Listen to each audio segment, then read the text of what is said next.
వారి దగ్గర ఉన్న ఒక చెట్టు, మేడి చెట్టుని ఎక్కాడు. దేవునికి స్తోత్రం. హల్లెలూయా, హల్లెలూయా.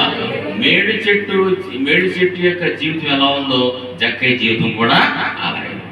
మేడి చెట్టుకి పండ్లు ఎవరో తినరు, ఎందుకంటే మేడి చెట్టు ఉపయోగమో ఉండదు.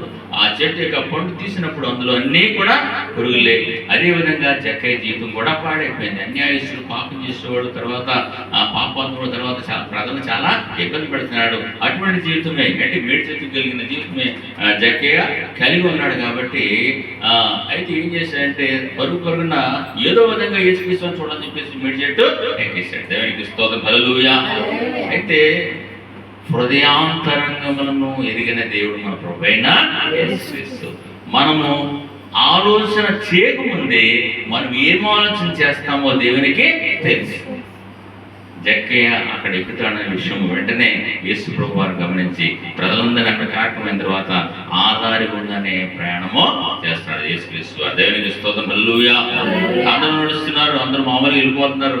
అందరూ సరే యేసుక్రీస్తు వారు ఎక్కడికి వెళ్తే అక్కడికి వెళ్ళిపోదాం అని చెప్పేసి వాళ్ళందరూ అనుకున్నారు. కానీ యేసుక్రీస్తు వారు మేడి చెట్టు దగ్గరికి వచ్చిన తర్వాత అక్కడ ఆగి మేడి చెట్టు ఎక్కిన జక్కయ్యను పిలిచి దిగి రమ్మన్నాడు. దేవునికి స్తోత్రం. హల్లెలూయా, హల్లెలూయా. హల్లెలూయా, హల్లెలూయా, హల్లెలూయా. జక్కయ్య, నువ్వు త్వరగా దిగిరా, నేను నీ ఇంటికి రావాలి, నేను నీ ఇంటికి వస్తాను. దేవునికి స్తోత్రం. హల్లెలూయా.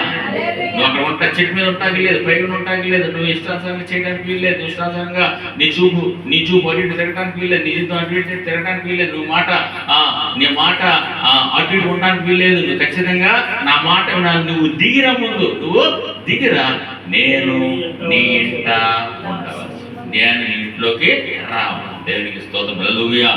అప్పుడు యేసుక్రీస్తు వారు జక్కయ్యని తీసుకుని హత్తుకుని ఇంటికి తీసుకెళ్ళాడు. జక్కయ్యని తీసుకెళ్ళిపోయాడు. యేసుక్రీస్తు వారు ఏమంటున్నాడంటే ఇప్పుడు మనుషుల మాట ఏంటి చూడండి, 19